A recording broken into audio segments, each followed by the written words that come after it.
Sehingga akhirnya banyak ulama yang milih miskin. Dulu miskin itu pilihan karena takut hisab. Sekarang alhamdulillah takdir. Nah, tapi teori itu ketika Imam Syafi'i berguru sama Imam Malik setelah wisuda, mungkin kalau sekarang termasuk kumplot, kata gurunya kamu harus mengaji lagi sama namanya Muhammad bin Hasan As-Syaibani. Orangnya di Irak. Akhirnya singkat cerita Imam Syafi'i menempuh perjalanan dari Madinah ke Irak. Dulu pakai onta. Ketika ketemu Muhammad bin Hasan As-Syaibani, itu di ruang tamu beliau santaan. Banyak uang, banyak, kalau sekarang banyak dolar, banyak sekali harta yang diletakkan di kamar tamu. Jika Imam Syafi'i ini heran, ini ulama apa ini, pedulnya gitu, suka harta. Ya. Kata Muhammad bin Hasan As-Syaibani, atak jabu min hadzi. Kamu heran kalau saya kaya raya seperti ini? Iya, harta kan banyak hisapnya. Kata beliau, kalau kamu udah ikhlas harta ini dikuasai orang soleh, tak kasihkan orang fasik. Biar dipakai judi, dipakai main perempuan, dipakai hura-hura. Wah jangan, nanti lebih bahaya. Berarti orang soleh harus kaya, iya harus kaya. Sudah, boleh kaya. Nah semenjak itu mulai ada satu terobosan manhaj, terobosan metode dalam mengelola ilmu sosial. Bahwa harta tahta wanita itu bisa digunakan kebatilan, juga bisa digunakan membela hak.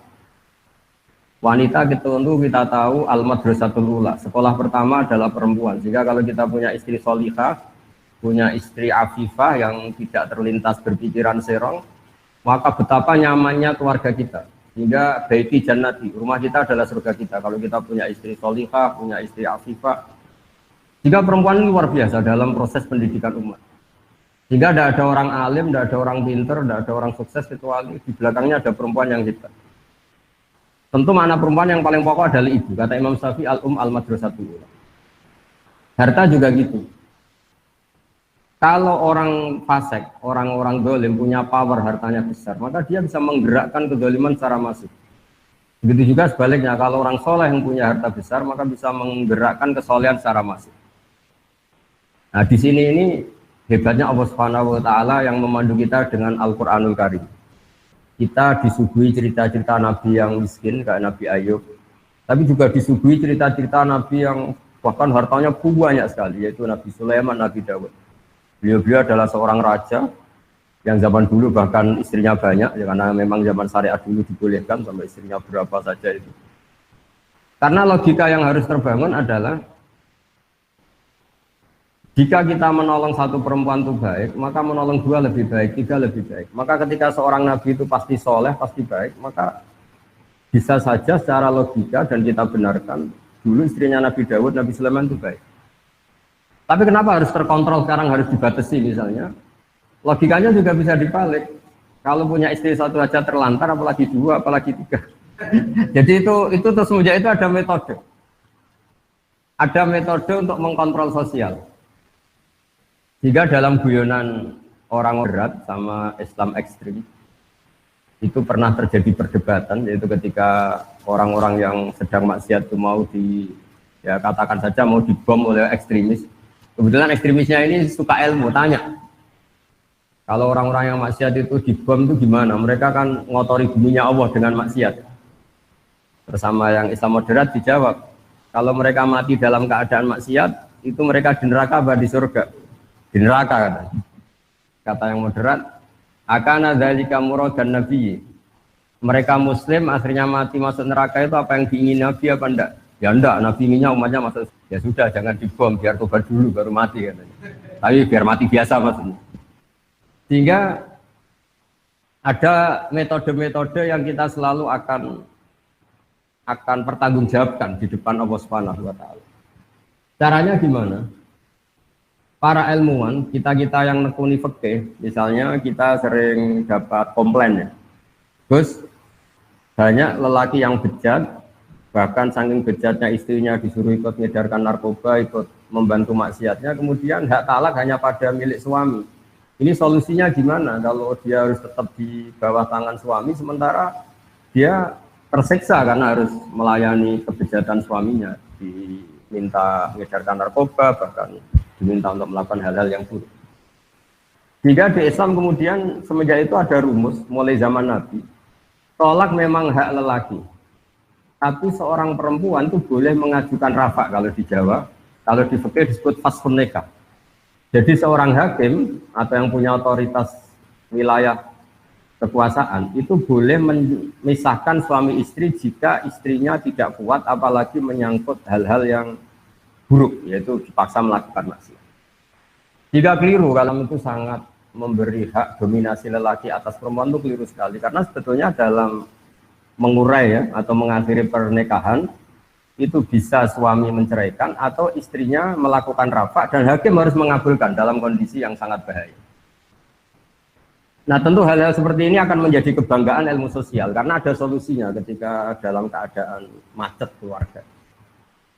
Begitu juga ada kebanggaan intelektual, yaitu tanggung jawab kita sebagai intelektual muslim, misalnya menyangkut kepastian nasab. Kenapa dalam Islam nikah begitu sakral? Dan kalau seorang suami menceraikan istrinya, supaya istri ini halal dinikahi orang lain harus ada iddah. Iddah itu ya kira-kira masa jeda yang ada kepastian bahwa rahim perempuan ini sama sekali nggak ada sperma dari suami pertama. Karena kita tidak bisa membayangkan misalnya Ahad atau Minggu masih hubungan suami istri, Senin diceraikan, kemudian Selasa nikah lagi, terus ada hubungan suami istri lagi, kita tidak bisa membayangkan lalu nanti ini anaknya siapa. Orang modern akan bilang ini lewat tes DNA gitu, tapi itu keribetan. Apalagi kalau nanti anaknya wajahnya mirip suami pertama, mirip kedua, agak jelas itu kan, masih kecil itu ribet. Tapi dengan teori iddah, teori tarob busul marah, kalau istilahnya Quran ya tarob basna itu, maka kegamangan seperti ini hilang karena seorang istri yang terceraikan atau ditinggal mati suaminya, baik cerai talak maupun cerai meninggal, itu untuk menikah lagi ada aturannya. Di antara adalah baro'atur rahmiyah, dipastikan rahimnya itu bersih dari zaut awal atau suami pertama. Nah, keilmuan yang bertanggung jawab atas substansi masalah ini juga ditekuni oleh ulama. Termasuk yang paling ekstrim adalah, dan ini sering saya utarakan ketika ngaji saya, absolutisme kebenaran dalam tauhid. Saya ulang lagi ya, absolutisme kebenaran dalam tauhid. Itu banyak ilmuwan tauhid, ulama tauhid, yang saking ekstrimnya memang mengatakan bahwa orang yang sudah iman, yaitu bersaksi la ilaha illallah Muhammadur Rasulullah, itu tidak akan batal meskipun dia koruptor, meskipun dia maling, meskipun dia penjahat. Itu kan satu hal yang menurut ilmu sosial itu kayak paradok. Bagaimana Islam yang luhur, kemudian Islam yang luhur, iman yang luhur ini nggak bisa dibatalkan oleh kebejatan perilaku pelakunya atau pemeluk Islam. Kata pakar ahli tauhid, dan itu berdasar hadis sahih, mangqala la ilaha illallah dakhalal jannah. Ya, mangqala la ilaha illallah dakhalal jannah. Nabi suatu saat kelihatan senyum-senyum ceria. Kemudian ditanya oleh Abu Dzar, kebetulan di pinggir beliau ada Abu Dzar, "Ya Rasulullah, kenapa engkau senyum-senyum?" Barusan Jibril datang ke saya dan memberi kabar pun dari umatku yang bertauhid secara benar, maka dia pasti masuk surga. Meskipun wa in zana wa in saraka, meskipun pernah zina, pernah maling. Itu Abu Dzar sampai 3 kali tanya, "Yang benar ya Rasulullah, masa pernah gitu masuk surga?" Ya, kata Nabi, sampai 3 kali. Nah, saya pernah ditanya seorang dosen, tanya, "Gus, bagaimana itu bisa terjadi satu kesakralan iman yang boleh atau enggak terganggu oleh kesalahan perilaku pemeluknya, yaitu wa in zana wa in saraka?" Saya baca beberapa syarah hadis itu termasuk di Syarhun Nawawi. Jawabannya adalah di sini Nabi sedang menerangkan absolutisme kebenaran.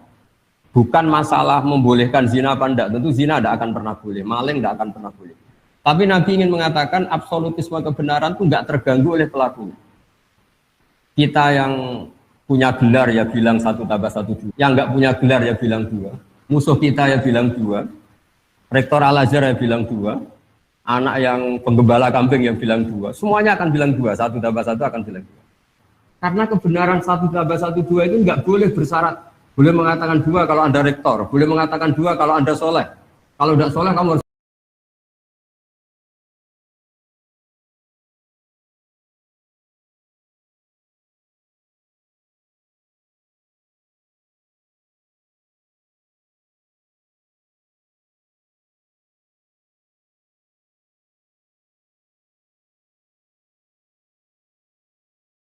Ini nggak akan terganggu oleh perilaku sosial.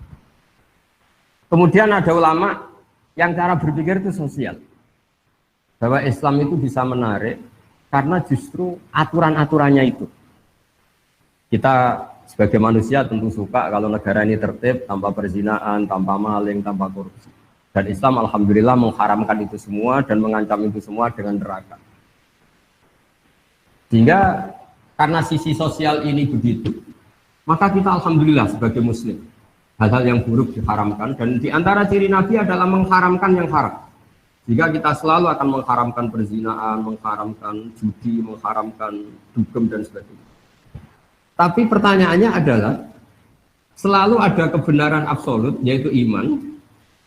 Boleh enggak kebenaran absolut terganggu oleh kesalahan sosial? Itu tadi. Kalau kebenaran absolut ya sudah nggak boleh diganggu oleh apapun, termasuk tadi kita mengatakan 1 tambah 1 2. Orang baik yang bilang 2, orang buruk yang bilang 2, setengah baik setengah buruk yang akan bilang 2. Karena kebenaran absolut adalah kebenaran yang tidak boleh terganggu oleh apapun. Nah, di sini kenapa Nabi mengatakan wa in zana wa in saraq. Tapi di balik yang sama, dengan porsi yang sama, Nabi pernah mengancam la yazni zani hina yazni wa huwa mu'min wa la yasriqu sariq hina yasriq wa huwa mu'min. Tidak pernah berzina seseorang kemudian dia saat itu berstatus mukmin, dan tidak pernah maling seseorang kemudian saat itu dia berstatus mukmin. Lalu bagaimana dengan dua hadis ini yang sama-sama sahih?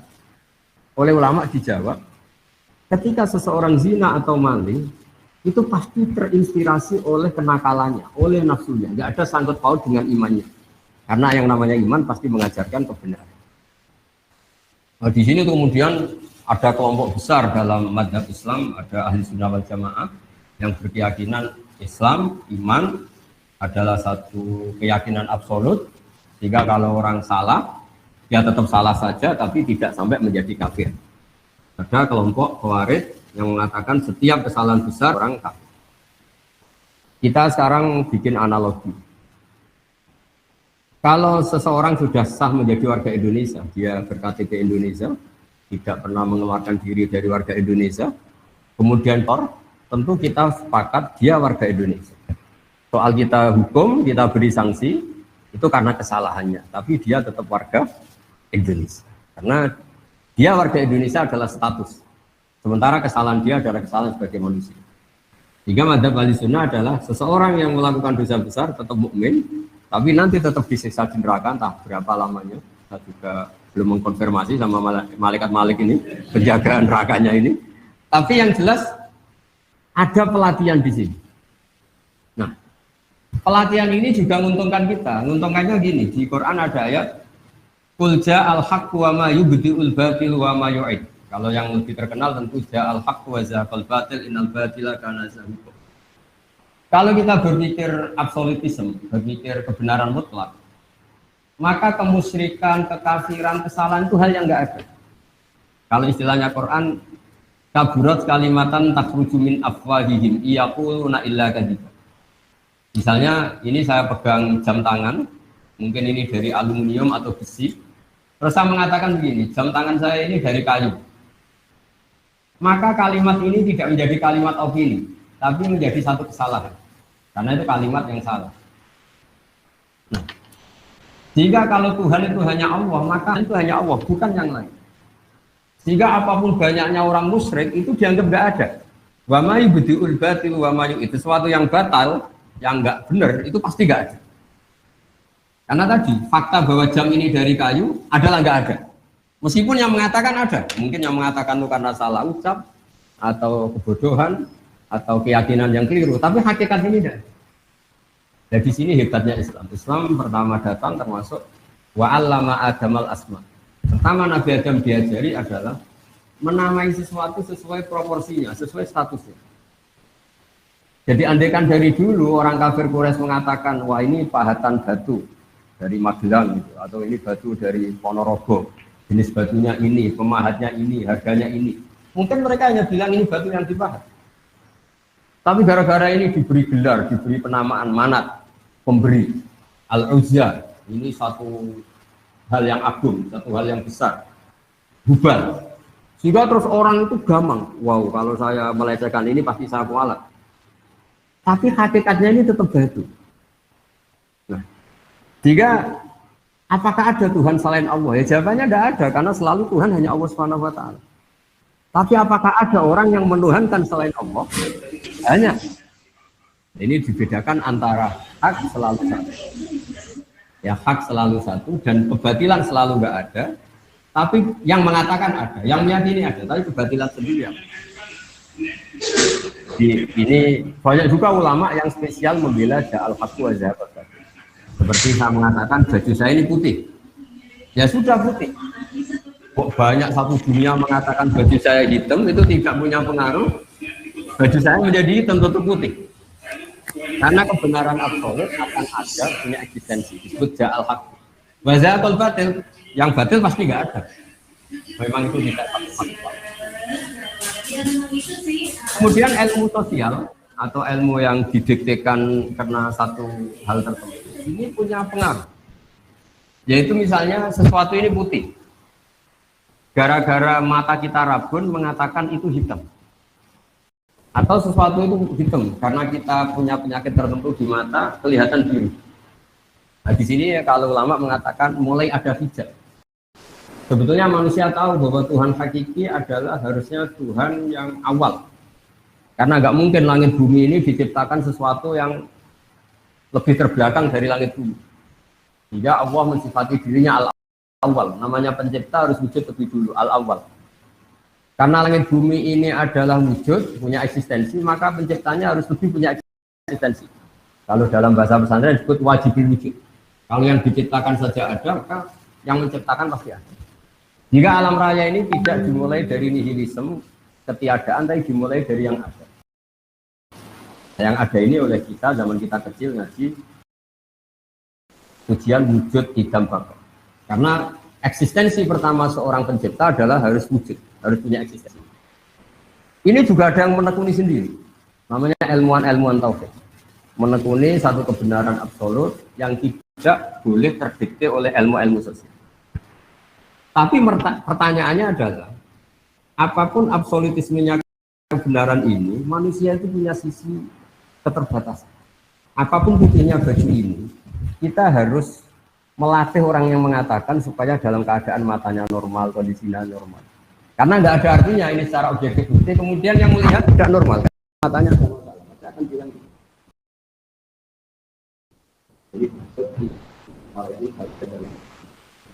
Jadi kalau ada satu kesalahan, pasti ada problem.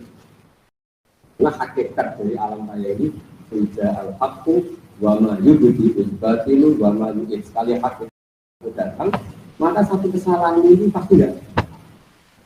Jika dalam awal surat Kahfi dijelaskan, mereka berkomentar tentang Tuhan seperti ini.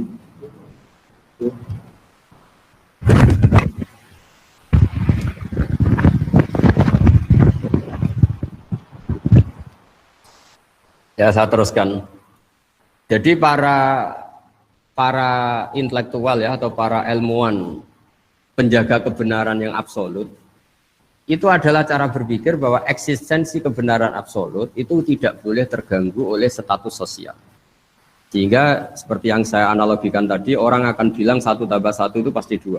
Itu tidak dosen, tidak rektor, tidak orang fasik, tidak orang soleh, tidak koruptor, tidak KPK. Karena untuk mengatakan kebenaran yang absolut tidak butuh kesalehan. Siapa saja sah. Di sini hebatnya Rasulullah mengatakan orang kafir 20 tahun atau 100 tahun sekali dia bersyahadat maka Islamnya langsung sah. Tanpa harus dia mensucikan diri dulu, ini itu enggak. Karena ini kebenaran yang absolut.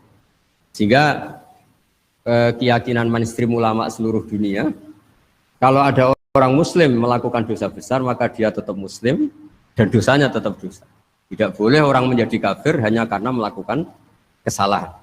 Sama, kita selalu warga Indonesia karena berKTP Indonesia, berstatus Indonesia, meskipun kita koruptor, tetap kita warga Indonesia.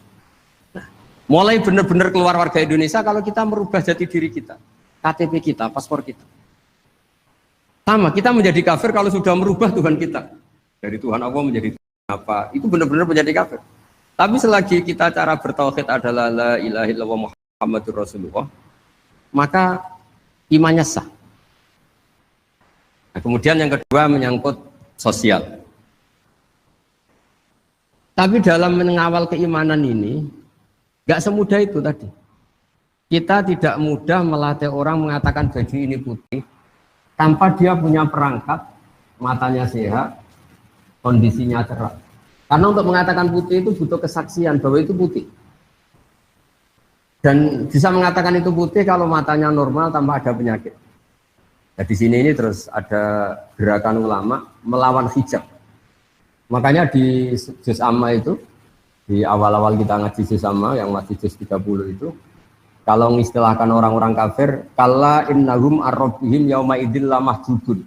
Orang kafir itu siapa? Adalah orang yang cara melihat Tuhannya itu ada hijab, ada pembatas.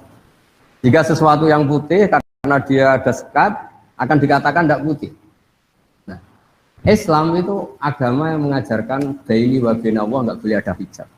Jika kita diajarkan sholat, diajarkan munajat, diajarkan wiridan, supaya nggak ada sekat bainana wa baina Allah antara kita dan Allah. Diharapkan kalau nggak ada sekat, itu kemudian ada kebenaran hakiki yang kita kenali. Kebenaran hakiki ini, iman kita menjadi mantap. Nah, kalau sudah mantap, itu yang istilahnya Allah dijelaskan yusabbitu Allahu alladziina aamanu bil qawli tsabiti fil hayatid dunya fil akhirah.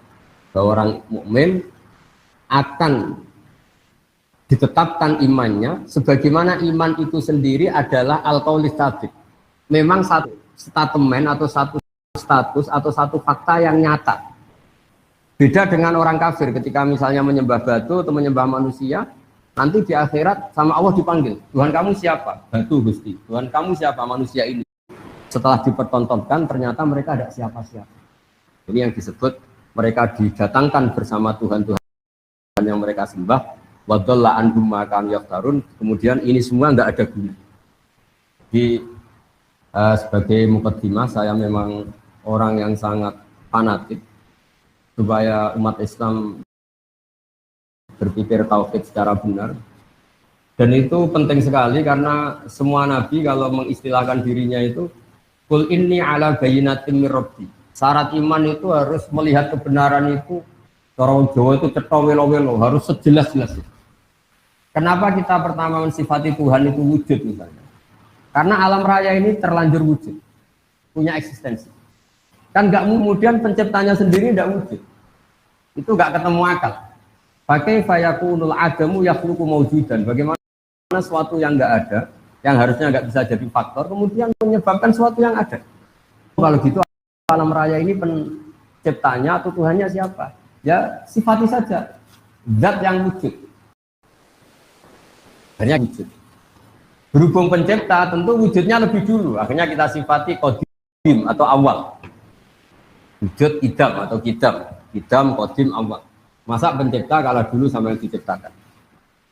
Kemudian karena pencipta ini super, mesti nggak ada yang mengalahkan. Lalu kita sifati bako atau akhir, nggak akan punah. Wujud idam bako. Terus mukhalafatul lil hawadisi. Karena pencipta adalah tidak makhluk, makhluk tidak pencipta, maka semua apa-apanya harus berbeda.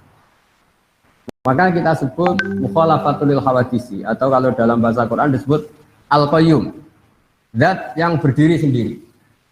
Sehingga kalau kita di antara doa Nabi katanya ada ayat yang langsung saya ambil dari Aras, yaitu ayat kursi Allahu la ilaha illa huwal hayyul qayyum, zat yang eksistensinya tidak butuh yang lain. Beda dengan kita. Kalau dalam ilmu tasawuf, apapun hebatnya, meskipun kita penguasa dunia sekalipun, itu kalau dalam ilmu tasawuf nggak makan lemes. Bagaimana kita katakan penguasa dunia sementara nggak minum lemes, nggak makan lemes? Kerennya gimana? Kita hanya bergantung sepiring nasi, bergantung segelas air, tapi kita memaklumatkan diri sebagai penguasa dunia. Sehingga itu betul-betul dhaif, betul-betul kita ini makhluk yang lemah. Sehingga ketika Allah mencibir Fir'aun atau mencibir Namrud, itu hanya dengan kata-kata kalau dia Tuhan, itu dia harusnya nggak makan. Bagaimana Tuhan kemudian kalau nggak makan kangkung itu lemes, nggak makan nasi itu lemes, itu nggak kebayang. Jika Allah mensifati dirinya Wah wa yut'imu wa la yut'am. Saya ini Tuhan. Sifat dasar saya itu yut'imu, memberi makan, dan saya tidak perlu makan. Ketika Allah mensifati hubungannya dengan makhluknya, saya pemberi rizki dan saya tidak butuh mereka memberi rizki saya. Wa ma khalaqul jinna wal insa illa liya'budun. Saya tidak menciptakan manusia dan jin kecuali mereka supaya mengenali saya, menyembah saya. Ma uridu minhum rizki wa ma uridu minhum ayyutimun. Saya tidak ingin mereka memberi rizki ke kita dan mereka memberi makan ke kita. Para intelektual ini juga berpikir keras supaya tauhid ini terjaga. Dengan berpikir yang baik, dengan akidah yang baik, dengan logika yang baik. Nah, ini berjaga al-haqqu wa zahaqal batil innal batila kana zahuqa. Hak itu yang punya eksistensi, barang yang enggak hak itu selamanya hakikatnya enggak. Pemeluknya banyak, pengikutnya banyak, tapi hakikatnya enggak pernah. Karena yang dikatakan hakikat adalah sesuatu yang punya eksistensi absolut.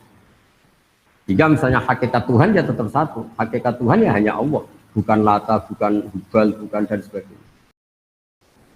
Sehingga kalau ada kalimat yang salah, itu yang ada itu yang mengatakan, bukan kalimat itu. Kalimat sendiri itu katanya enggak ada. Makanya kata Allah, kaburat kalimatan takhruju min afwahihi. Itu menjadi kalimat, menjadi kata-kata karena diucapkan oleh lisan, tapi tidak menunjuk hakikat.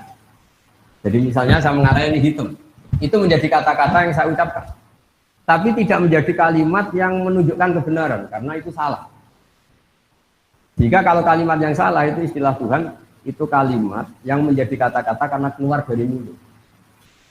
Yang benar adalah al-ismu yadullu alal musamma. Kalau sudah menjadi kalimat, misalnya ini saya katakan jam, ya memang benar-benar jam. Kalau ini saya katakan pulpen, harus benar-benar pulpen. Yang namanya al-ismu harus yadullu alal musamma. Namanya penamaan harus sesuai hakikat yang dinamai. Hingga ini pentingnya, kenapa Nabi Adam pertama diajari nama, wa 'allama Adamal asma? Karena nanti kesalahan dunia adalah kesalahan memberi nama. Sehingga banyak orang kafir Quraisy menyembah Hubal, Lata, Uzza karena memberi nama ini, wah ini penguasa, ini pemberi. Nah, sehingga semua Nabi mengatakan pada kaumnya, in hiya illa asma'un ma anzalallahu biha min sultan.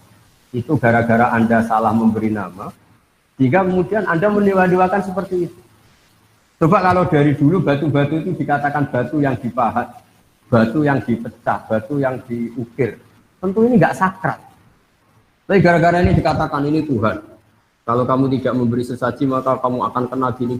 Terus kayak dia mana gitu.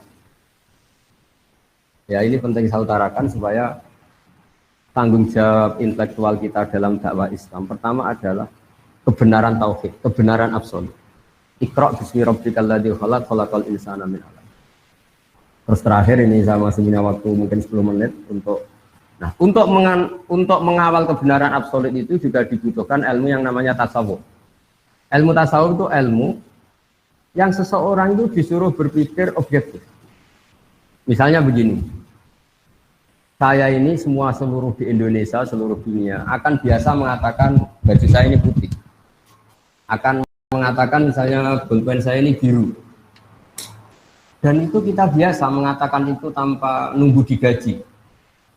Saya tidak perlu seperti ini. Saya akan mengatakan ini putih kalau saya dibayar 1 juta.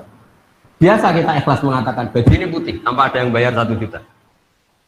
Nah, kalau kita biasa ikhlas mengatakan baju itu putih tanpa harus dibayar 1 juta, kenapa kita mengatakan Allah Tuhan harus dibayar dengan surga?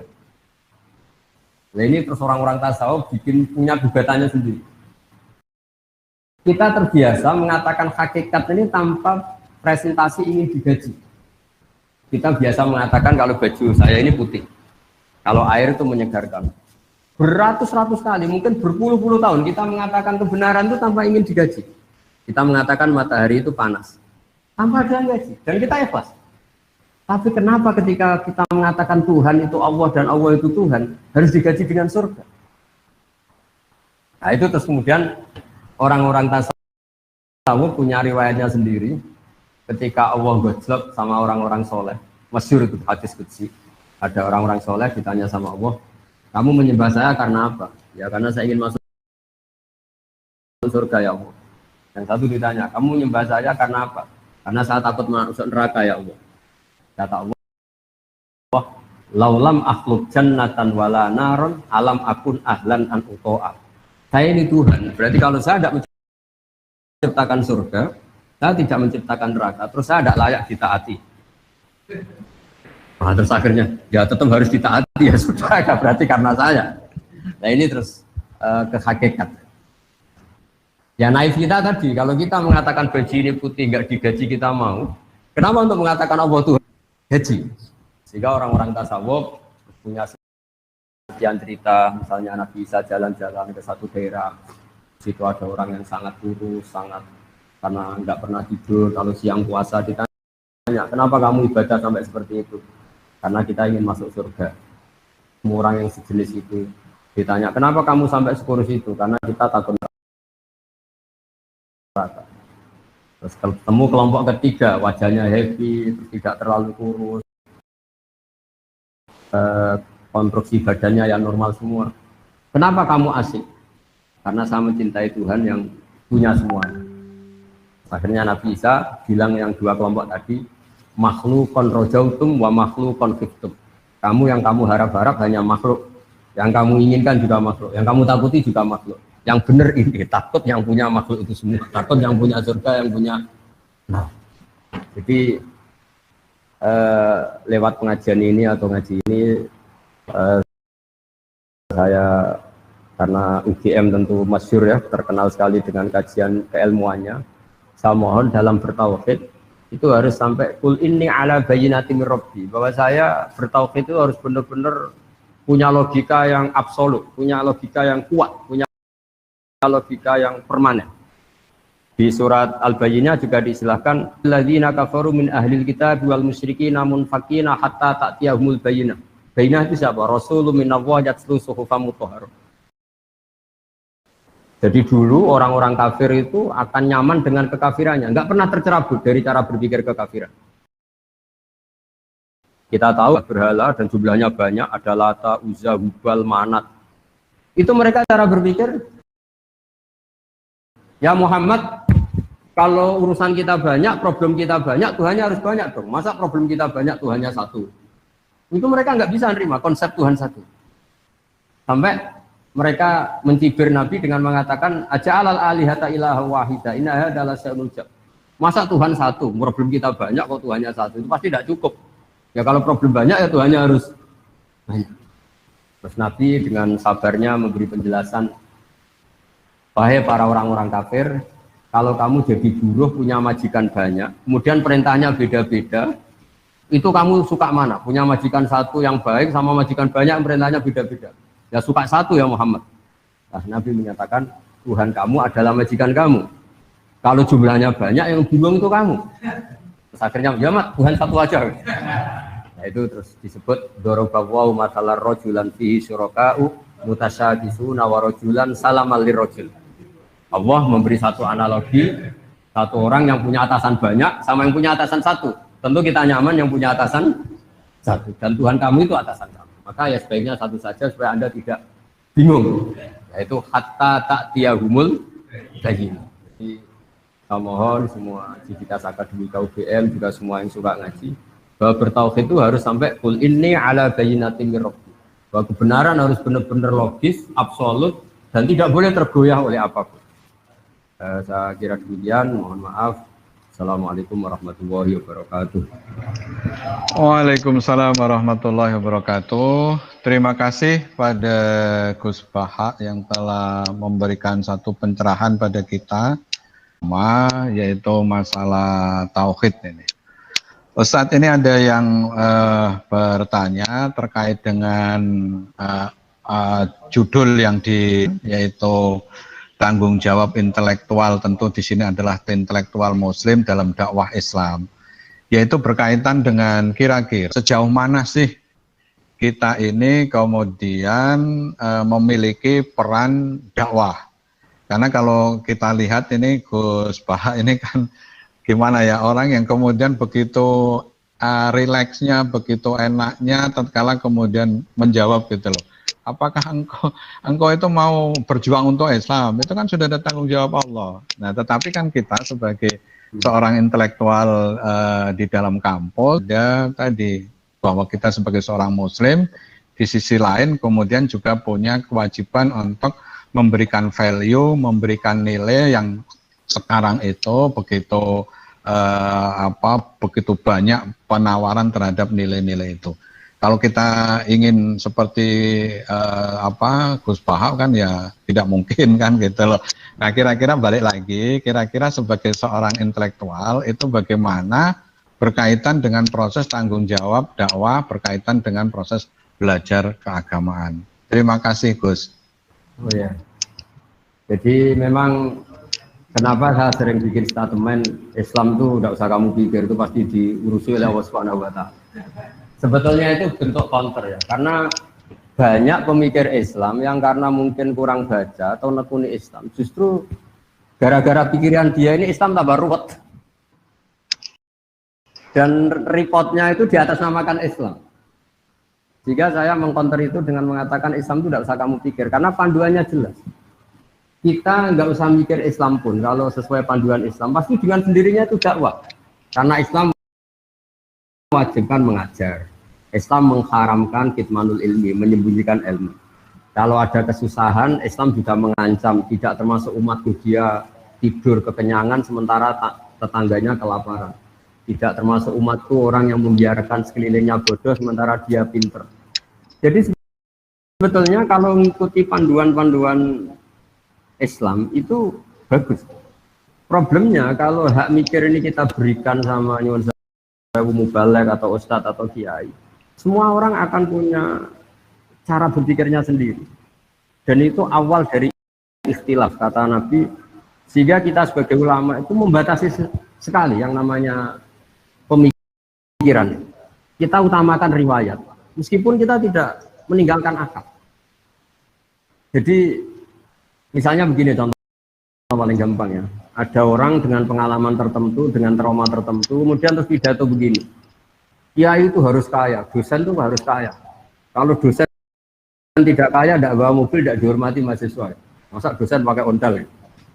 Ini kan traumanya dia, mungkin dia pernah bawa ondel, ditertawain mahasiswanya atau ditertawain umatnya kalau kiai. Tapi kemudian dia bikin ukuran, untuk bikin ukuran kalau ingin dihormati kamu harus bawa mobil.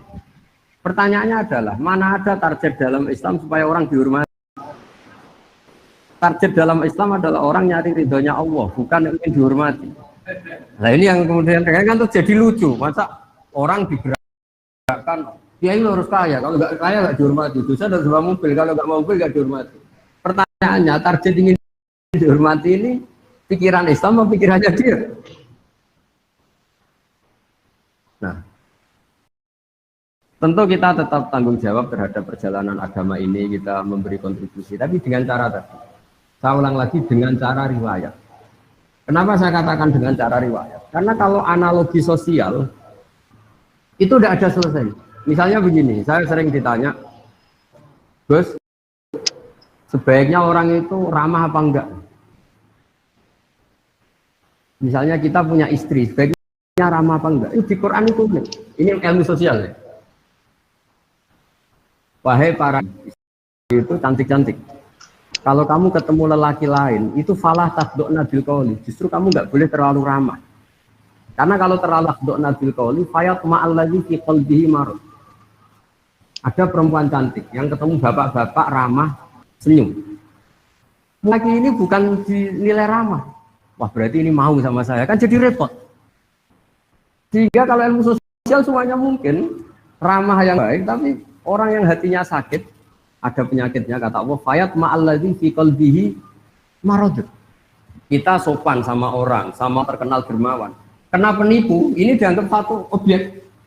Wah, kapan-kapan nipu orang ini ya, potongannya kok gampang ditipu. Jadi ilmu sosial itu ilmu yang mengeruwet.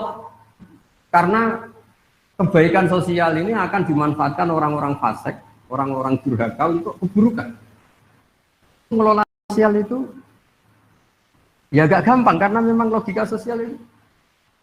Makanya pertama Imam Syafi'i ngaji Imam Malik itu gejolokannya gini, dan saya mengenang betul gejolokan ini. Ya Syafi'i, wahai Syafi'i, kamu punya dua pembantu.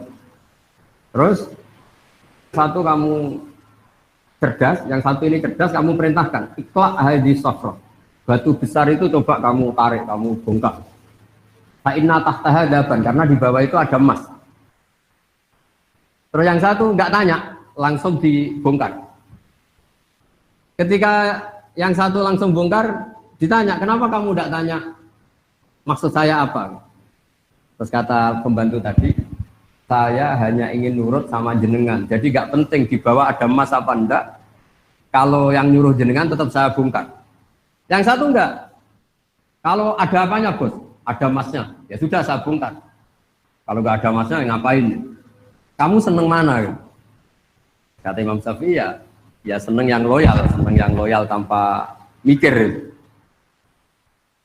Kadang kita beragama itu butuhnya itu sami'na wa ata'na. Ya saya ulang lagi, karena sekali semua agama ini dipikir, itu nanti ya repot. Ya tadi misalnya gini, ini yang tren di zaman kita misalnya mengkaji sholat. Mengkaji sholat itu ada yang, oh fungsinya rukuk begini, fungsinya sujud begini, ini peregangan, ini pernafasan. Lama-lama sholat ini kayak senam yoga. Lama-lama ada yang tanya, banyak yang sholat kok penyakitan, ya nggak sholat kok enggak gitu. Jadi kita sebagai ulama itu mikirnya gini, nggak mungkin Allah bikin gerakan tertentu tidak ada hikmahnya. Tapi jangan sampai hikmah ini kemudian yang menjadi alasan hukum itu. Karena kalau hikmahnya rukuk misalnya peregangan, suatu saat ada gerakan tubuh yang lebih efektif untuk peregangan, lama-lama orang meninggalkan rukuk. Nah, Bapak MC, ulama itu berpikir gitu, jadi berpikir ini nuruti akal apa nuruti logika. Kalau nuruti logika tadi takutnya, misalnya puasa itu supaya sehat. Terus ada orang yang bilang, tapi saya kalau puasa malah sakit. Jadi, nah makanya dalam sisi ilmu sosial ya, logika sosial, itu khazanah kita. Saya mungkin termasuk kiai muda yang punya banyak khazanah tentang dialek sosial yang diajukan Allah Subhanahu wa taala kepada para kekasihnya. Karena tebaannya itu banyak. Jadi misalnya tadi ada seorang rektor atau kiai top atau bos itu selalu mikir sama anak buah. Kemungkinannya ini bukan anak buah karena dipikir majikan tanpa mendelegasikan. Jadi kalau kita terlalu manja sama anak, mikir anak, nanti anaknya enak dia mau mikir bapak. Jadi kalau nggak mikir, anak merasa nggak disayang. Ini gimana bapak udah mikir anaknya? Nah, jadi artinya gini, kenapa saya sering bikin statement agama itu rasa berpikir supaya Allah. Maksud saya, takut saya pikiran ini menjadi pijakan hukum. Padahal sementara ini bikinan kita. Bukan ada riwayat bersandar dari Rasulullah Shallallahu Alaihi Wasallam. Kayak tadi misalnya kita ngomong, kalau kiai tidak bawa mobil nggak dihormati, kalau dosen nggak mobil nggak dihormati. Pertanyaannya, mana ada target dalam Islam ingin dihormati? Jadi itu sebetulnya tentang itu, bukan. Tadi kita tetap bertanggung jawab terhadap perjalanan Islam ini, termasuk hikmah-hikmah tadi. Kenapa ada kebenaran absolut yang kita jaga, yang seperti tadi yang saya katakan, tapi juga ada kebenaran sosial yang juga harus kita jaga. Jika ada hadis mangkola la ilaha illallah dakhalal jannah wa in zana wa in saraqa, tapi juga ada hadis la yazni zani hina yazni wa huwa mu'min.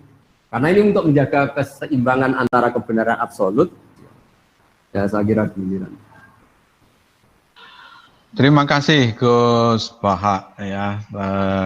Ada pertanyaan lain ini konteksnya adalah ada yang mengatakan tentang ilmu yang wajib ain aja wajib kifayah. Nah, ada yang mengatakan bahwa yang wajib ain itu adalah ilmu agama. Nah, wajib kifayahnya itu adalah ilmu-ilmu yang lain. Tetapi ada yang membantah. Kebetulan kami ini base camp-nya ada di Fakultas Teknik. Bukankah orang tua itu mengirim belajar ke Fakultas Teknik? Atau sebaliknya, kami dari Fakultas Psikologi bahwa wajibnya itu psikologi.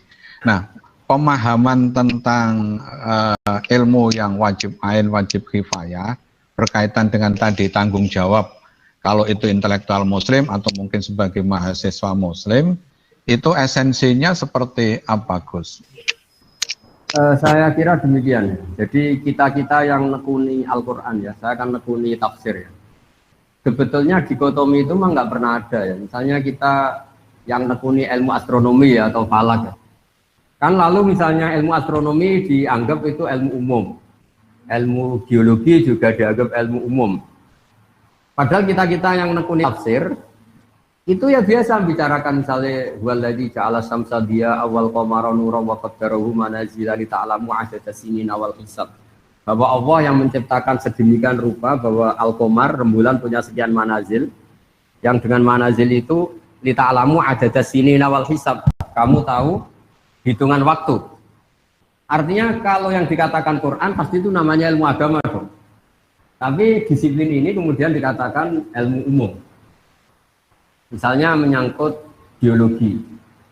Dari awal Allah mengatakan wa fil ardi qita'un mutajawirat, bahwa konstruksi bumi ini lempengan-lempengan, karena kita itu zamannya qit'ah. Bumi ini lempengan-lempengan yang saling berdampingan. Jadi dari awal kalau dalam bahasa Arab bumi diciptakan tidak basitoh, tidak satu elemen. Tapi qita'un mutajawirat, satu lempengan-lempengan yang dipasang. Makanya potensi gempanya tinggi. Nah, kemudian setelah ilmu agama itu identik dengan caranya sholat, caranya haji, dan ilmu umum itu yang menekuni alam. Kemudian mulai itu ada dikotomi bahwa ilmu umum itu tidak agama, agama ada ilmu umum. Sebenarnya kita yang nekuni tafsir, nekuni Quran itu nggak ada. Ya tapi ini ya sudah memang. Sosial juga sama. Misalnya negara mewajibkan memikir rakyatnya. Misalnya. Di kita, kaidah fikih kita juga tasarruful imam ala ra'iyah manutun bil maslahah, bahwa hubungannya imam presiden dengan rakyat adalah hubungan kemaslahatan.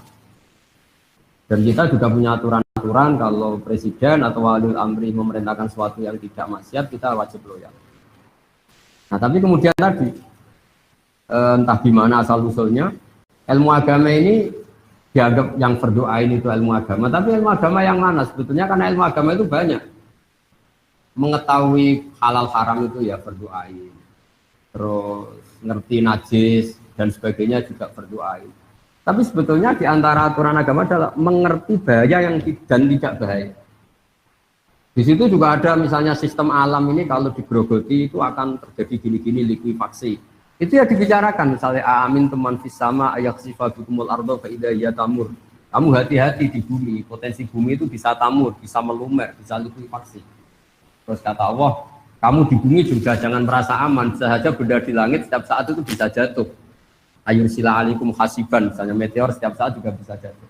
Nah, Quran itu membicarakan semuanya, mulai ilmu agama, tapi lama-lama ini dikatakan ilmu umum. Nah, kenapa ulama tidak berontak? Ini saya beri bocorannya. Karena ilmu umum ini, ilmu-ilmu yang dikatakan umum ini, misalnya di teknik atau di biologi atau di astronomi, ini ilmuwan-ilmuwan itu mengalami perkembangan. Kalau sampai ini di atas namakan agama, kemudian ternyata teorinya itu direvisi, ini agama yang disalahkan. Jika daripada itu ya biarin saja dikatakan ilmu umum, supaya nanti kalau ada penelitian ini, salah benarnya bukan dikaitkan dengan agama, tapi dengan penelitinya. Tapi jangan pernah kamu katakan bahwa agama tidak mengatur ilmu astronomi. Buktinya, kiai-kiai itu tahu falak sampai 10 tahun ke depan itu bisa digarap gerhana itu tanggal berapa, jam berapa, lama gerhana berapa. Itu di kalender-kalender pesantren itu detail dan semuanya benar. Itu kan ilmu umum. Tapi kenapa tidak kita katakan itu ilmunya Islam? Takutnya kita ini manusia. Pas garap salah dikatakan Islam, ternyata malam Senin tidak gerhana, gerhananya malam Selasa. Nanti Islamnya yang salah. Itu bocorannya. Ini kalau nggak sama UGM tidak tak kasih bocorannya. Jadi sebetulnya beberapa ilmu ini milik Islam juga, tapi ketika diklaim milik mereka ya sudahlah. Jadi kalau ada kesalahan agamanya yang nggak kena itu. Karena dibawa oleh manusia. Kalau zaman Nabi pasti benar, maksudnya kita nggak Nabi. Sehingga semenjak itu ulama mengatakan jangan pernah membenarkan satu teori atau menyalahkan atas nama Islam. Takutnya yang salah itu kamu, tapi kamu atas namakan Islam. Ya saya kira demikian. Oke, ada pertanyaan terakhir ini, Ustadz, karena nampaknya Gus Bahak juga harus ada kegiatan yang lain. Ini berkaitan dengan masalah tauhid yang absolut tadi. Kemudian beliau bertanya dikaitkan dengan pemahaman kafir yang di suatu saat itu pernah menjadi rame itu loh. Jadi esensinya sebenarnya seperti apa sih definisi atau hal yang terkait dengan kafir yang kemudian dikaitkan dengan surat Ya Ayyuhal Kafirun. Saya kira ini pertanyaan yang terakhir karena Gus Baha ada kegiatan yang lain.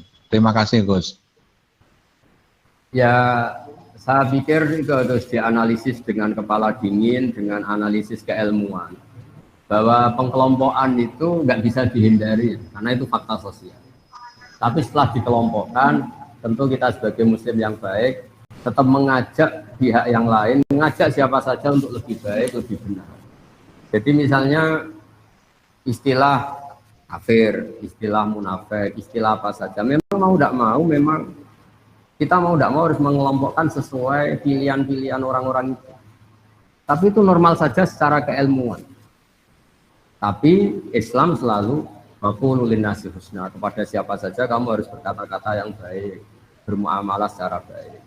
Sehingga misalnya Islam membolehkan perang, itu nunggu udina lilladzina yuqatalun. Kalau kamu diperangi baru boleh perang. Wa akhrijuhum min haitsu akhrajukum, kalau kamu diusir baru boleh usir. Jadi kalaupun statusan yang seperti itu, ibarat ginilah, kita punya mahasiswa yang nakal ya, yang sering bolos. Ya kita sebut wahai mahasiswa yang bolos. Tapi memang kata bolos itu harus disematkan karena dia sedang berstatus seperti itu. Tapi atas nama kita sebagai orang tua ingin dia lebih baik. Jadi penstatusan itu bukan hal yang harus menjadi pemecah bangsa, kayak biasa aja. Bahkan kalau kata-kata ahli tafsir mengatakan Allah saking sayangnya sama hambanya, sing kafir wis diceluk dikandani. Jadi itu artinya kan Allah masih memanggil-manggil itu. Jadi sing kafir wis dipanggil-panggil untuk kembali, saking baiknya Allah. Sehingga ya jadi makanya apa ya, pengkelompokan itu kan ya sudah normal saja. Artinya memang pilihan mereka beda ya, penamaannya juga beda, statusnya beda. Tapi itu tidak perlu menjadi alat konflik. Kita niru piagam Madinah, niru Sulhul Hudaybiyah bahwa dakwah ya bil hikmati wal mau'izatil hasanah. Karena la ikraha fiddin, agama ini tidak perlu dipaksakan, tabayyana rusdu minal ghayy. Yang benar pasti ya sudah kelihatan benar, yang salah kelihatan salah. Saya kira demikian, mohon maaf kita semua. Assalamualaikum warahmatullahi wabarakatuh. Waalaikumsalam warahmatullahi wabarakatuh. Terima kasih kepada Gus Baha. Pada kesempatan ini sekali lagi kami dari Universitas Gadjah Mada, khususnya Forum Pengajian Gadjah Mada, mengucapkan terima kasih kepada Gus Baha beserta keluarga besar Pesantren Tahfidzul Quran LP3IA Rembang, dan juga mungkin yang hadir ada di situ. Sekali lagi Ketua Kagama Rembang, Telkom Rembang, Telkom Jogja, dan juga seluruh yang ikut kegiatan ini. Mudah-mudahan ini memberikan satu semangat di era yang sekarang ini ya, saling tadi berkaitan dengan dimensi-dimensi keagamaan dan juga dimensi-dimensi yang terkait dengan keberadaan wabah ini. Mungkin dimohon Gus Baha untuk bisa menutup dengan doa agar kemudian keberkahan senantiasa berada, termasuk berada kita-kita semua, termasuk juga bagaimana UGM mampu memberikan pencerahan dari UGM untuk Indonesia, dari UGM untuk dunia. Silakan Gus. Bismillahirrahmanirrahim. Alhamdulillah wa sallallahu wa sallam ala sayyidina Muhammad wa alihi wasallam asma'in. Allahumma ij'alna hadina mahdiyin muhtadin ghairu dhalina wa la mudillin. Ya Allah, jadikan kita semua orang yang hadina muhtadin, memberi petunjuk pada yang lain dan kita sendiri dapat petunjuk. Ghairu dhalina wa la mudillin, tidak orang yang menyesatkan dan kemudian menyesatkan orang lain. Allahumma ya wa irham mata habibika Muhammad wa aslim mata habibika Muhammad wa jawas an mata habibika Muhammad. Allahumma ya ilahana ya Allah, ihdinas siratal mustaqim siratal ladzina an'amta 'alaihim ghairil maghdubi 'alaihim waladdallin. Amin. Nas'aluka bi anna lakal hamdu la ilaha illa anta al-hanan al-mannan ya badi'as samawati wal ardi ya hayyu ya qayyum ya dzal jalali wal ikram. antar syukona ya Allah husnat da'wati ilaika wa husnat tadbiri fi ayat ya Allah wa anta qimana fi Indonesia salimin ghanimin mu'afin min kulli bala'in dunya wal akhirah wa sallim al muslimin Rabbana atina fid dunya hasanah wa fil akhirati sallallahu alaihi wa Muhammad sallallahu alaihi wa sallam subhana rabbika rabbil izzati amma yasifun wa salamun alal mursalin walhamdulillahi rabbil alamin.